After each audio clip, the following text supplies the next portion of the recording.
Welcome to Care More, Be Better, a podcast for people like you who care about the social impact of conscious companies and everyday heroes. Hear inspiring stories from those who put people and planet before profit and personal gain. You'll learn how you can make a difference, vote with your dollars, and get involved today. Here's your host, Corinna Bellizzi.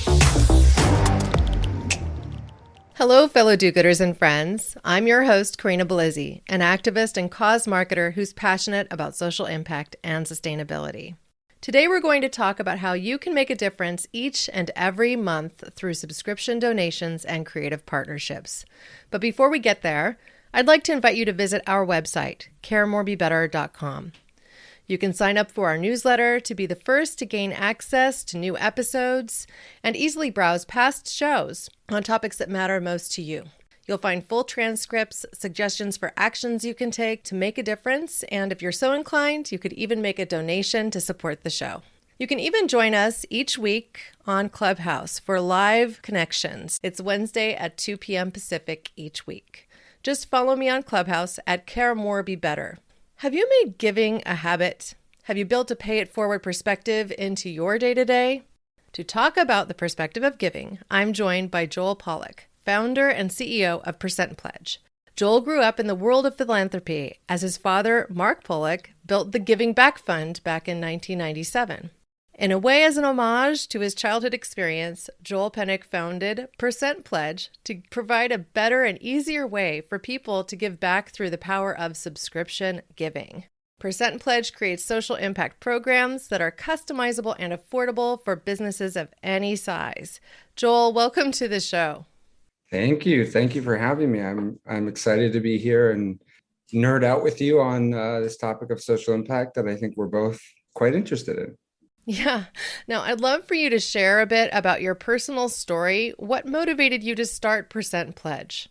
It was originally, frankly, a personal need. I, as you mentioned, grew up in and around philanthropy and social impact, given the work that my dad did. And it was also just a part of our kind of life as a family. We donated 10% of our money each year. And when I was growing up, I candidly was not, my brother and I were not the two family members voting to keep that initiative going. But we grew up and realized the wide world beyond ourselves. And I found myself, once I had graduated college, started my professional career, working in Chicago as a B2B strategy consultant. So I was helping businesses in various different industries with, marketing around new products, go-to-market strategies, due diligence for acquisitions, things like that. And I was making good money and doing nothing in the way of giving. And I wanted to change that. And I went to my firm. It was pretty small. There was nothing formal or established in place in terms of a social impact program. So I thought, all right, well, I can at least start this individually, just outside of work. And the initial kind of aha moment for Percent Pledge was thinking back to, I guess, sort of a combination of the past and present. So in the past, that notion of giving some percent of our income, our family gave 10% each year, had stuck with me. And so that made sense to me. And then in the present, I was a young professional millennial that had subscriptions for literally everything in my life. And so I thought, why not create a subscription for giving? And so I had the initial idea. I'll remember the conversation probably until the end of time when I was walking back to the Blue Line in the Loop in Chicago to go home one night. And I had called my dad, which was both calling him for the normal weekly check-in just to see, hello, how are things going? And also I had asked him about this idea because I candidly thought that it already exists, that it already was in the world. So I told him, hey, I'm looking to set up sort of a subscription for giving. Can you point me towards a couple platforms, websites, what have you? And when I explained what I wanted to do, he said, I don't know anything like that, which at first disappointed me a little bit, but it also excited me. And so I then rushed home and just did a ton of research to see if he was correct. And there was, in fact, nothing like this out there. So we then embarked on going about to bring it to life. Wow. So I'd like to know a little bit about how long it took you to get this effort off the ground from that moment of ideation when you're walking around the Loop in Chicago. It was about a year or so. So I worked on Percent Pledge just on my nights and weekends, and I was still working full time at the consulting firm I was at.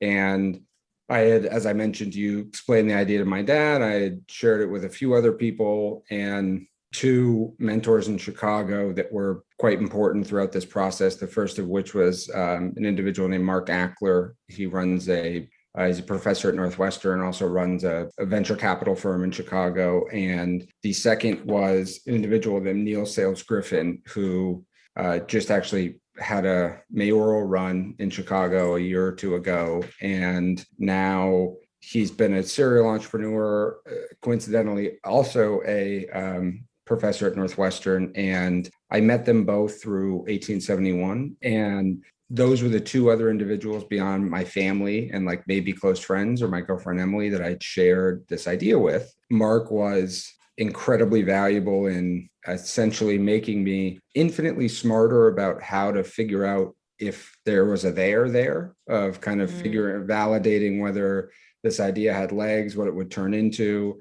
And Neil, similarly to that in many regards, but also with Neil, he introduced me to, he has a background in technology, and introduced me to individuals that I ended up working together with to bring the initial iteration of Percent Pledge to life, because I'm not a technical founder. I've become somewhat fluent now, but at the time, our original team was myself, Colleen, who was a friend of mine who does graphic design, she was working at a UX UI firm in Chicago at the time, and then two individuals, a front-end engineer and a back-end engineer that Neil introduced me to, who we kind of put this patchwork team together and spent 4 months building the original V1 of Percent Pledge as a side project together. Wow, that's really great.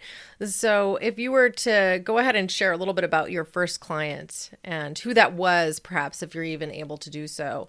Yeah, absolutely. And I guess the distinction there I would draw is whether we're talking user as a client or business as a client. Because when I mentioned that it was about a year or so from idea to launching the first iteration of Percent Pledge was in its initial form a B2C platform. So our initial thinking was that this would just be for individuals. And we pivoted to focus on what we do now, which is a focus on serving businesses, but still at the end of the day, the employees, the individuals are the ones that leverage our technology and services. But the first individual who used our platform was in January, I think maybe the first day of 2018.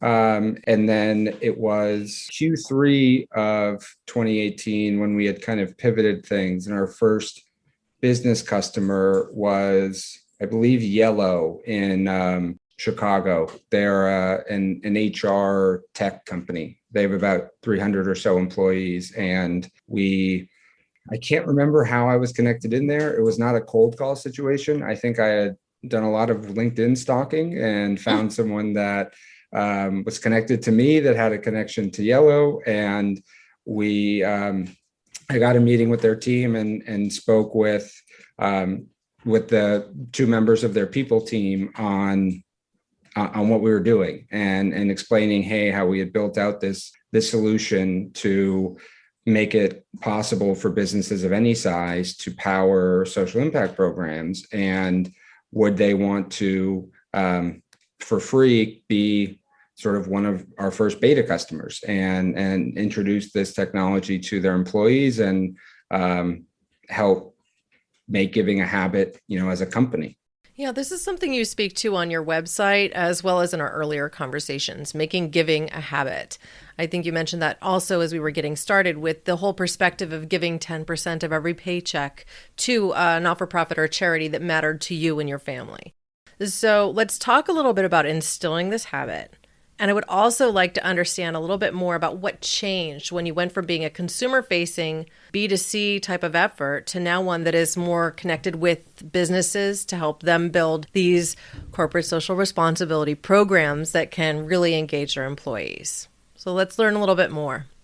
Yeah, absolutely. So I'll maybe take those in reverse or I'll blend them together. And in terms of what changed, it wasn't any sort of business structure or anything major. Our technology changed. It just evolved because we needed it to be a little bit different if it was a platform that any individual would just access off the street versus if it was something for businesses. And then additionally, just a shift in our focus. It was, I said pivot, and it is correct. But in terms of how we thought about it, it wasn't necessarily a completely different approach. It was just kind of moving up the value chain. We said, okay, if we're seeing now in these early months that this technology we built is valuable and it's helping people to support the causes or charities they're most passionate about and do so on an ongoing basis, then what if we went to businesses and instead of trying to get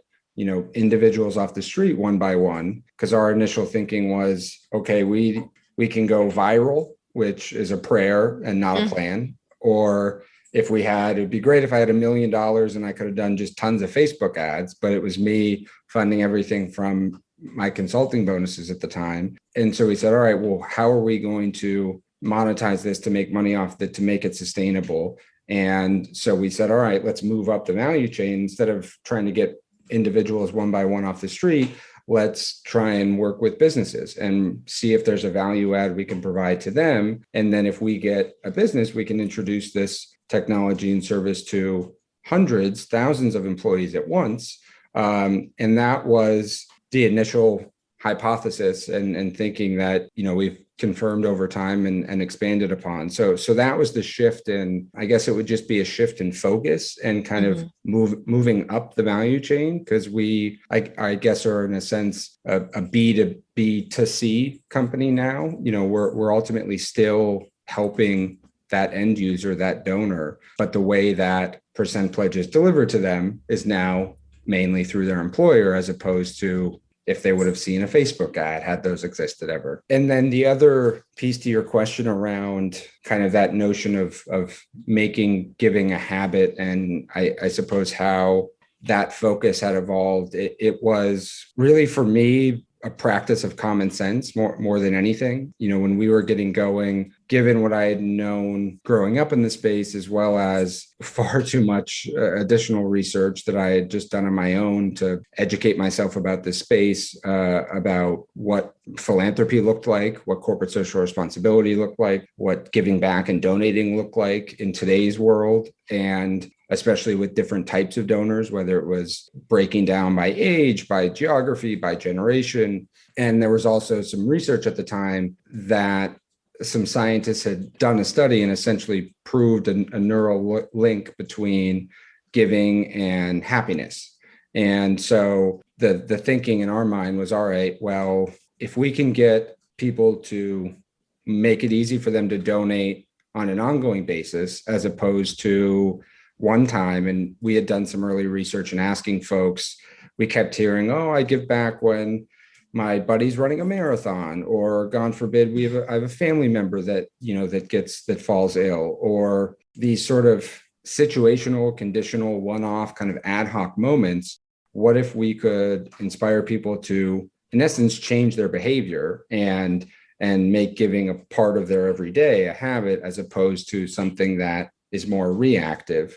Could we help them make it more proactive? And we knew that was a challenge because it is inherently a behavior change. But we looked around and said, okay, subscriptions are, as I mentioned at the beginning, part of most people's lives now. So that model, that subscription model, which in the giving philanthropy world is known as recurring giving, we didn't inherently reinvent that. We No, just it was made recurring it payments, basically, right? exactly. So we just made that piece a bit more simple and streamlined, and we added some curation and vetting at the top there. And then so we said, all right, people are used to subscriptions. And then on the other hand, we have not only this recent scientific data, but also others pointing to just how good it makes people feel when they do give back, how it does increase happiness. And we said, all right, well, if people are happier when they give back, let's see if we can make giving back a part of their everyday life, and maybe thus let's make them continually happier. So that was our thinking behind that model, is that it's frankly better for the individual. It makes philanthropy and giving a part of their everyday life that is more proactive and strategic, as opposed to being reactive and just waiting to give when your buddy runs a marathon. It's better for now the companies we serve, because their impact snowballs, their employees' engagement and thus happiness with their social impact programs, and their experience at the company as a whole evolves and expands. And then for the nonprofits as well, probably the most important group here, that was already the most coveted type of philanthropy. You know, when we were speaking initially to the nonprofits, so many of them already had monthly recurring programs in place. And so, you know, if you talk to any nonprofit now, as I'm sure you know quite a few, if you ask them what type of dollar they covet most, aside from maybe a blank check from a large donor, a recurring donation is the type that they want, so they can, it's like any other business. Nonprofits, you know, need revenue too. And so if they can get recurring revenue that allows them to plan better and be more thoughtful about their growth, then it's better for everyone. Yeah, I completely agree. It's obvious that when you have a recurring subscription, you have an engaged audience too, right? Like they are involved in your success. They're more likely to be looking at what you're doing, or even considering modifying who they're donating to. So I'd like to know a little bit more about the user aspect of this, because right now, as it stands, you're working through a company to go ahead and set up for a few hundred employees, maybe even a few thousand. But what does it look like to them? Like, are they able to change the charities they're contributing to on a fly? Is it a particular set of vetted charities that they're able to donate to that are selected by the company? How does that really work?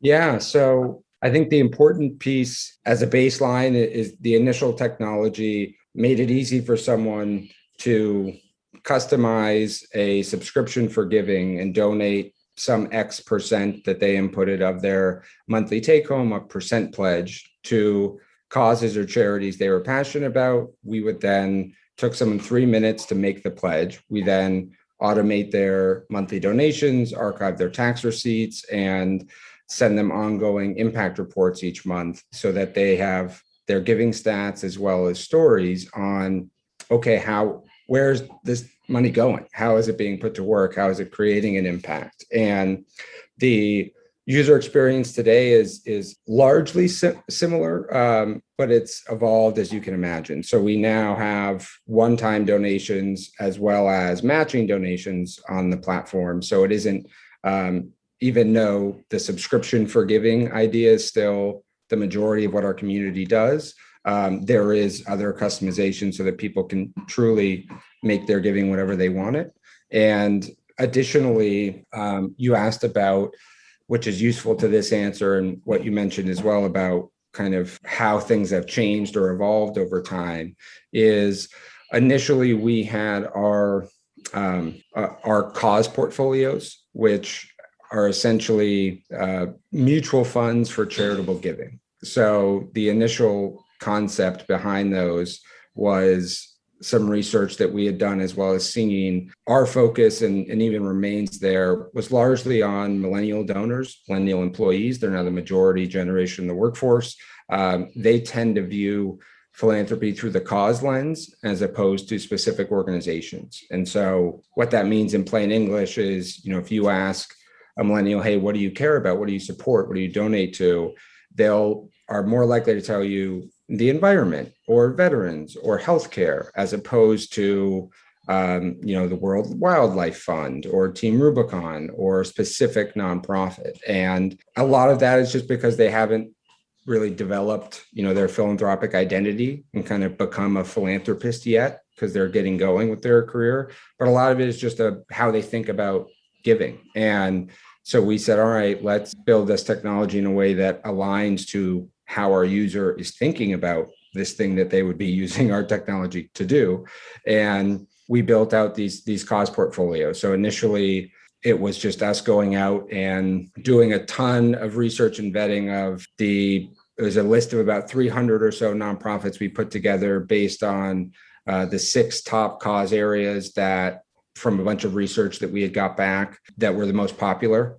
And our initial technology just allowed people to donate to those 6 cause portfolios. So each of them had about 3 to 4, maybe 5 pre-vetted nonprofits within them that were all focused on that same issue area, like education or veterans or healthcare, but not overlapping organizations. So they were all top rated, but unique and complementary, because if we're building a portfolio, we want to, curate it responsibly and not just have 5 animal shelters in the animal one that are all pretty much doing the same thing. So we did that work, and the main way that the technology has evolved, which gets that user experience piece, is we then built out a database of every charity in the US with the IRS data. So it's 2 million plus organizations, and introduced our BYOP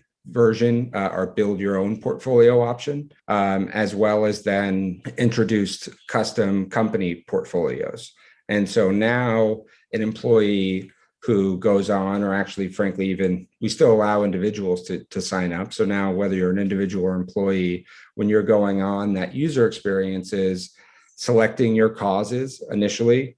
So whether that is some of our pre-vetted cause portfolios, and we have many of them now. For this month, we recently introduced our LGBTQ plus portfolio. We had an AAPI portfolio that was focused and part of a lot of matching campaigns in May. So employees get to come on, pick their causes, whether that's one or many. They could pick the company's cause. So for each company, we customize a portfolio with their nonprofit partners. And then as well, they can pick any charities they want. And so all 3 of those options are kind of covering all the bases in terms of, here's the curated version with our core portfolios that's sort of us serving as philanthropic advisor. The build your own option is the bring your own charities, whatever. If you're already supporting organizations, then you're using the platform as a one-stop shop to just consolidate your giving. Or with the company portfolio, having organizations, like you can imagine a financial tech company that focuses on partnering with financial literacy nonprofits. So maybe those nonprofits are featured in that company portfolio. And they're all mutually exclusive options. A lot of people will donate to 2 cause portfolios as well as one specific charity that they search the database for.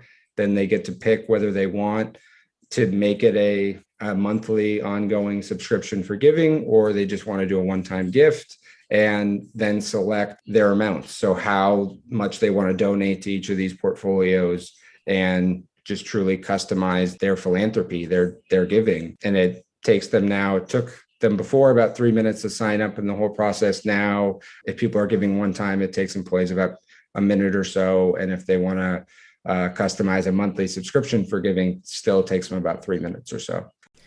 So really, this all sounds like you've borrowed quite a bit from financial technology, almost like building mutual funds or customized portfolios. I'm reminded of my own experience, building my E-Trade account for example.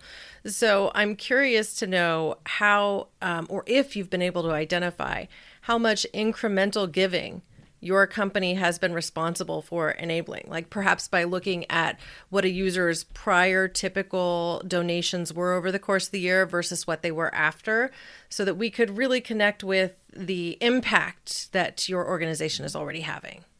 That's a good question.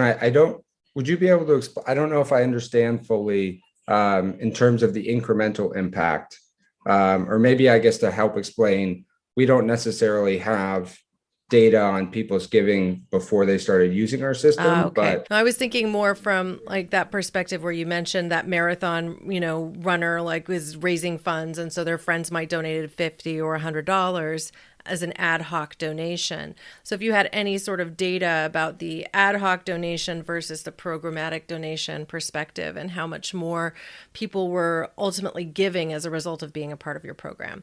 And I know that would be hard to capture, so I don't know if you have an idea there.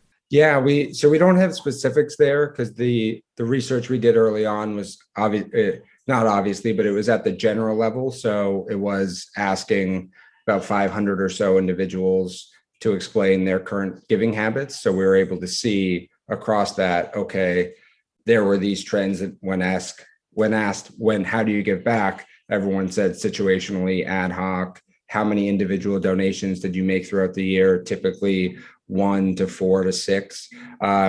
So comparing those general pieces, we can piece together some of that picture. And so, for example, the kind of average giving that was researched on a couple of years ago for an individual, just a typical employee, young professional, was, I believe, something like $300 per year. And our average monthly donations are about $60 a month across our entire community. And so in that way, you're seeing an incremental value there of, what are we multiplying? About 5. So going from 300 to 500 per year. And then additionally, our one-time donations, our average across our community is about $150 or so per one-time donation. So we have not done that analysis to compare that general data across kind of the patterns that we're seeing.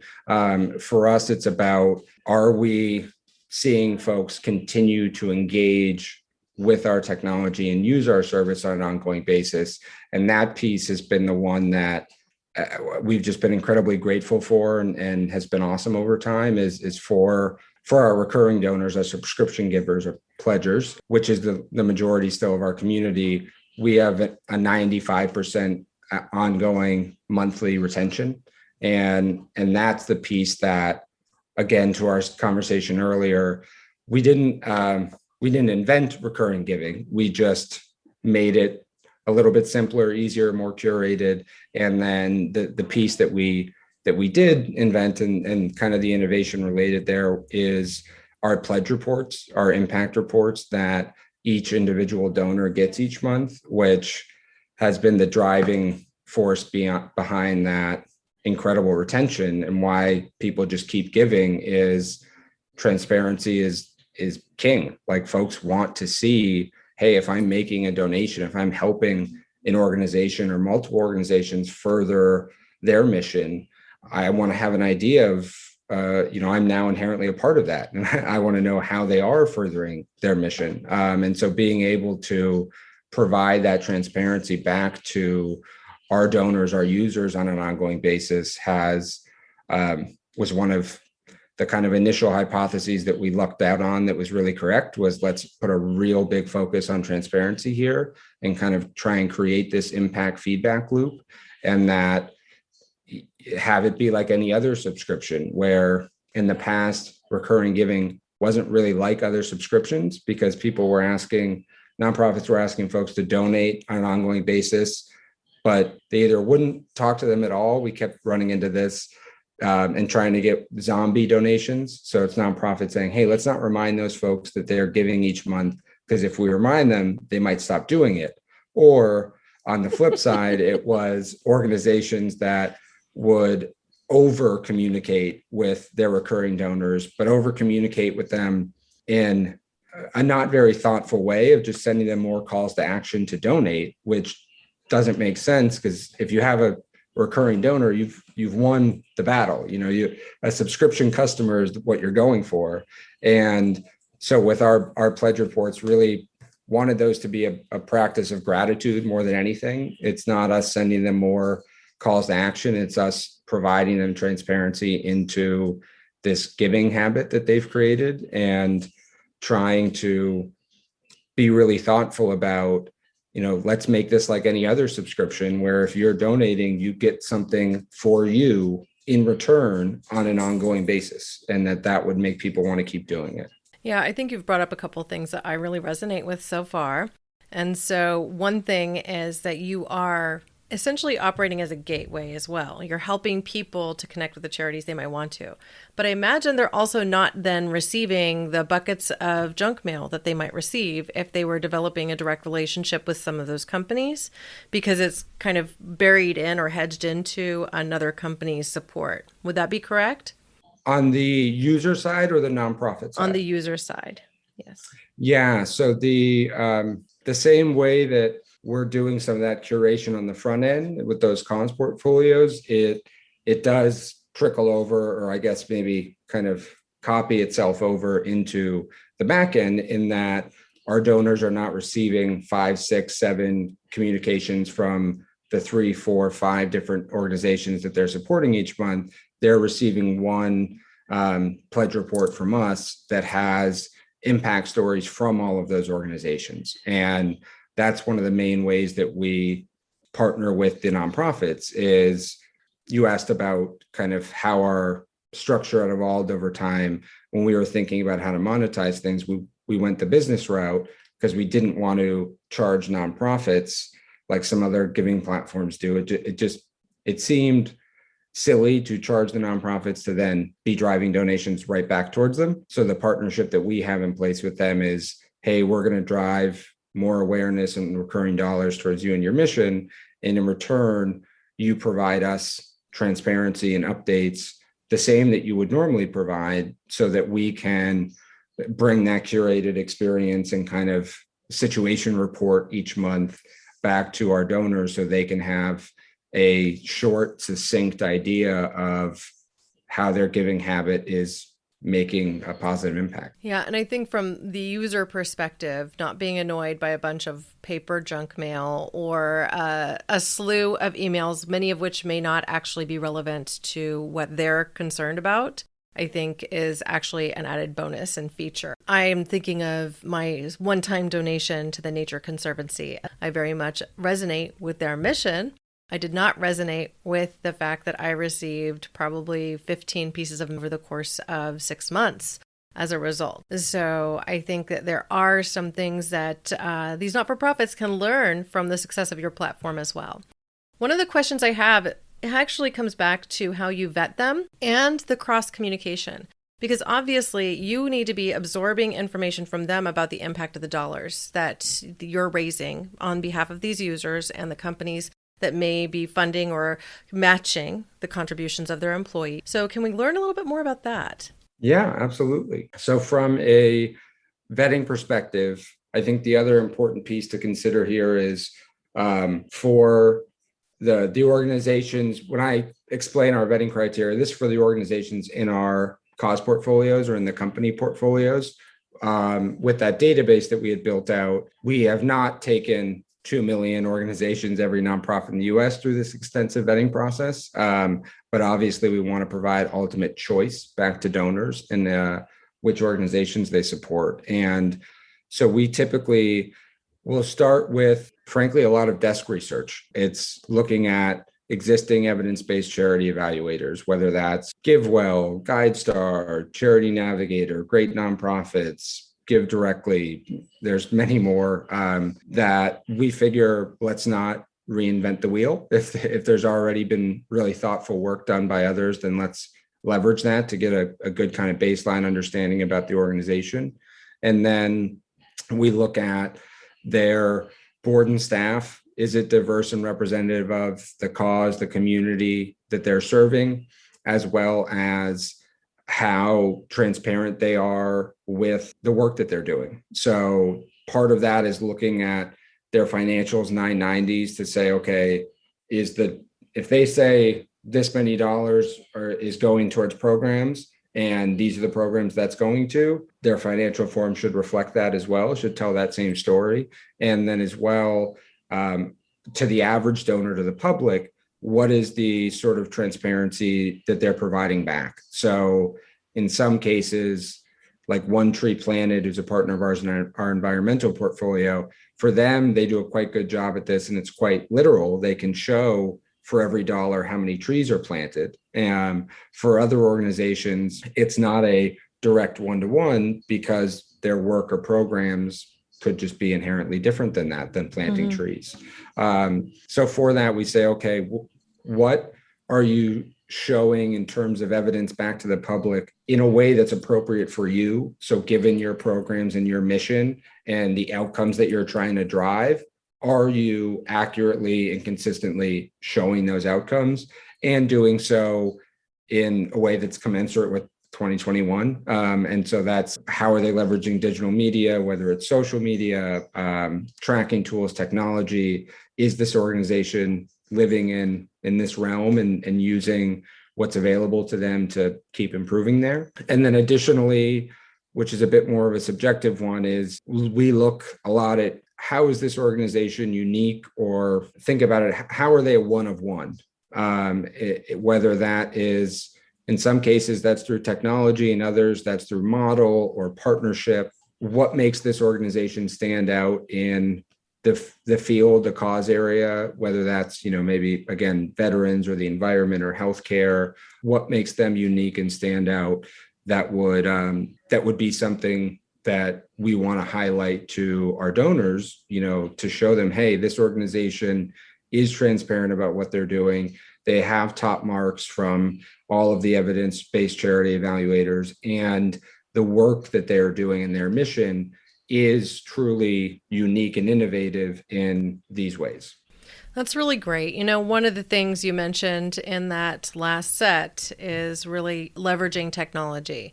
Now, in the last year, in 2020 into 2021, we've all had to leverage technology in a unique and new way because of COVID. So I wonder if there are any changes that you implemented specifically because of that. And if so, if they're sticking long term or if you'll be reverting back. That's a great question. And I'm just trying to think through of any kind of new changes. And quite honestly, we didn't change much. We grew quite a bit, which we are incredibly grateful for. And it was also a very surreal experience during a global pandemic when everyone was like, what on earth is happening here, to be going through kind of a good period. Because we, before COVID, were largely a native remote company as is. I think we're going to continue that. So that maybe is one change where we were thinking. We were founded in Chicago. For instance, I live in New York now. We have team members on the West Coast as well. And we still have most of our team members in Chicago or the Midwest, but we were thinking about whether we, would get an office, and as we continue to grow, have kind of a main HQ and be trying to hire in that one market. Whereas what we're learning now is we like and can operate effectively being fully remote. I think we're going to keep that focus moving forward. And then from a business operations perspective, we got lucky with this, probably as many other software companies that are mainly software focused companies, in that we were already kind of, for social impact and for corporate social responsibility programs for businesses, the remote friendly option of doing things. Whereas a lot of companies, that's really what brought about so much of that growth, is so many companies were doing like what we call their DIY CSR, or having some kind of pretty manual heavy giving program, workplace philanthropy initiative in place, that when COVID hit, that inherently kind of wiped it off the board. And so working with an organization like ours that could provide them a remote friendly option to help their employees be able to keep giving back to whatever they cared about through work. And maybe the last difference there was on the volunteering front. We, in addition to the giving platform, we custom configure pledge portals, the SaaS offering for every business we work with. We also have a volunteer module on there, and then a set of volunteer services that we provide for probably now a majority of our clients, where our team of philanthropy experts just essentially does the heavy lifting related to organizing team volunteer projects. And in COVID, everything went from, I think we had maybe 10 or 12 in-person projects that in the course of 1 week all just got completely wiped off the board. as they should have been. They were all scheduled for like April 2020. And so when cities and states started to kind of shut down and do stay-at-home orders, in-person volunteering went to the wayside, as it should have, and virtual volunteering really took a step up. And so that's something that for the past 15, 16 months, all of our volunteer programs and volunteer projects we put together for our clients have been virtual, and that's worked out incredibly well. And that's actually, I think, something that will continue moving forward to your question about what will remain even after we move past COVID. That's one item that certainly will, and mainly because of the value it's providing to the companies, and that so many of our customers are like us, going to stay pretty heavily distributed moving forward. And so virtual volunteering, there still is a place, and we're getting back to in-person, but virtual volunteering is just really great at connecting distributed employees to each other, and then thus as well to the communities that the company wants to serve and support. Well, I just feel like I've learned so much about your company and the great ways that you're impacting the environments you serve, the companies you're serving, and the not-for-profit space, as well as, of course, your client companies. So that's really just wonderful. Now, what is your next goalpost? Where are you hoping to get from here? That's a great question for us. And I think you might, a teammate of mine sent a podcast that Simon Sinek was on, and I don't know if you're familiar with, I'm sure you know the name, but very. Yes. He was talking about, it was his recent book, and he was talking about the kind of difference between the why and a vision. So that, the why is the thing that kind of, gets you up in the morning. And for us, it was this premise of, okay, corporate social responsibility, social impact, workplace philanthropy, whatever you want to call it, should be optimal for every major stakeholder, for the employee, for the company, and for the nonprofit.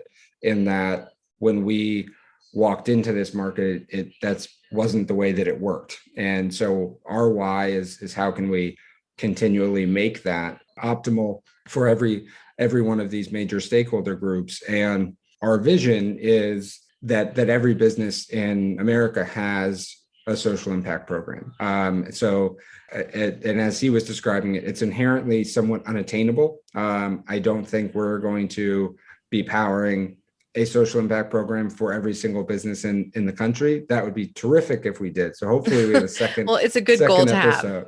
have. Yeah, that's the aspiration.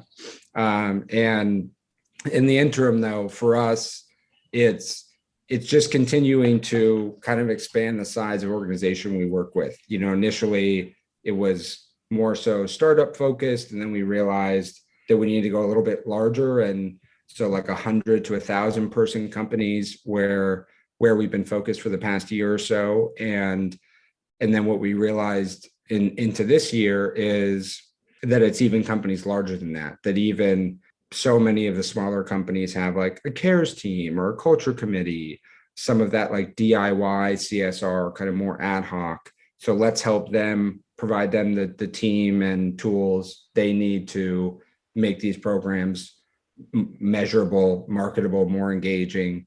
And then we thought that the bigger companies that maybe have one or two corporate social responsibility employees were already set, and that there might not be a need there. But what we're realizing is quite the opposite, that even for some of those larger 1,000, 5,000, 10,000 employee businesses or enterprises, they still have a very real need to either support their social impact staff with the tools necessary to actually know if these programs are successful and be able to show the impact of them, or many of them simply don't have any technology or tools in place to power things like matching donations. And so for us, how can we continue to kind of almost land and expand and work with more companies and even larger companies that don't want to do the DIY CSR anymore and want to make it just more simple and easy for their employees to to both make and be able to measure with those impact reports we mentioned the positive impact that they want. Well, that's great. Now, part of the purpose of this show is to inspire people, and sometimes that comes from really unlikely places. So I'd like to ask you a final question. If you could point to one thing you're particularly proud of in your personal life, what would it be? In my personal life, I'm smiling a little bit because my answer is my relationship with my partner Emily, and we live in New York, which means our 1-bedroom apartment is 2 rooms. So she's probably listening in and cringing as I'm sharing that answer. But that would be, we've been together for 6.5 years, and it's not easy, kind of being together with a founder or someone who's trying to build and lead a startup as we are. And I would have never had the confidence to first do this and then persist through to where we've gotten to now if it wasn't with her support.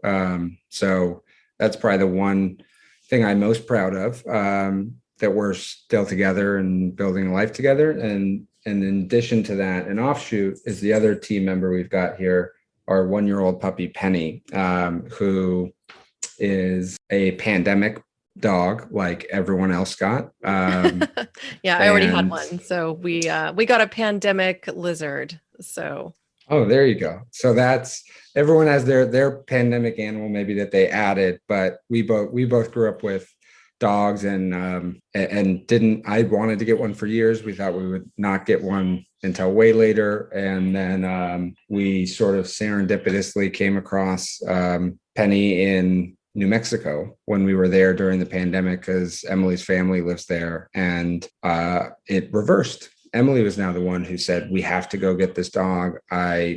We just put our name on a wait list on a whim, and we ended up being the first people that could adopt her.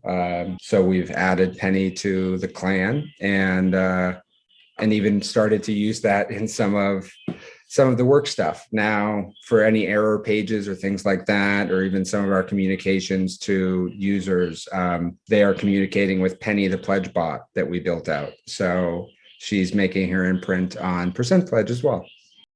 So before we wrap things up, I like to offer my guests the floor to bring either something up that you wish I'd asked you about, or if you just want to go ahead and sum up what you would have our audience take away with them as they go about their merry ways. Well, thank you. Gosh, I feel like I'm trying to rack my brain to make sure that I make the most use of this time.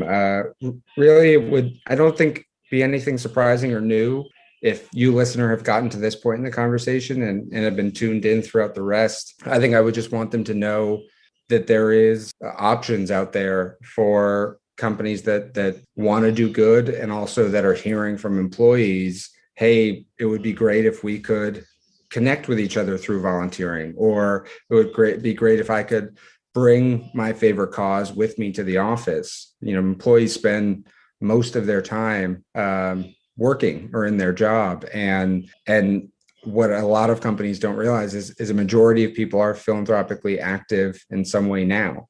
And so if you're a business owner or a member of an HR or people team out there, please understand that if you don't already know this, if you ask them, your employees will let you know that they are eager and currently active when it comes to philanthropy and giving back. And the big kind of change that we've helped to usher in is when Percent Pledge started, there was about 5 giving platforms that still exist, big players in the space, that just cater to the Fortune 500. And they're very complex, expensive systems built for corporate social responsibility admins. And so we said, all right, well, that's when we interviewed hundreds of companies about this, that's overkill. That doesn't make sense for a company of 100 or 500 or even 1,000. And so let's bring something to the market that's, as we said earlier, customizable, affordable for those companies, for businesses of any size. And that's often a piece that when we're talking through with customers and different companies, is not realizing that change has been made, and that there is now a way for, even if you're just 10 or 20 or 30 employees, to be able to engage employees in giving and tell your company-wide story of philanthropy in a way that's easy for employees and zero to manage for the admins, because we don't want to be putting more work on our clients' plates. So yeah, that would be the only thing. And if folks want to learn more, our website, I think you've already provided it, but percentpledge.org, or across any of the social media platforms @percentpledge is our handle. And we would love to engage and learn from and speak with any and all of your amazing community of do-gooders that we're talking to here today. Well, thank you, Joel. I know I personally am putting together a list of my preferred charities to send your way in hopes that you can make sure they're on your vetted list of preferred charities. I also just want to let you know I'll be including links for everything you've mentioned and with our show notes, including direct links to all of your social platforms. I wish you and everyone at Percent Pledge all the best as you continue down this path. It's an admirable road to pursue. I know it hasn't come overnight, and while you're only a few years in, you have so much further to go. So thank you so much for spending this time with me today. Thank you. I appreciate it, Corinna. This was a lot of fun. So thank you for having me. Thank you. Now, listeners, I'd like to invite you all to act. As I often say, it doesn't have to be huge. It could be as simple as sharing this podcast with people in your community that you think could benefit from hearing it. Or you could go to percentpledge.org and open your own personal account. To find suggestions like these and more, visit caremorebebetter.com. There you'll find an action page with causes and companies that we encourage you to support, including Percent Pledge. And I invite all of you to join the conversation and be a part of the community we're building on Clubhouse. You can follow us at Care More Be Better. Just leave out that final E in better. And you can even email me at hello@caremorebebetter.com. I want to hear from you. Thank you, listeners, now and always, for being a part of this pod and this community, because together we really can do so much more. Thanks for listening to Care More, Be Better, a podcast for social good. To make sure you never miss an episode, subscribe, rate, and review wherever you listen to podcasts, and share with your friends to help us reach more people and spread more social good.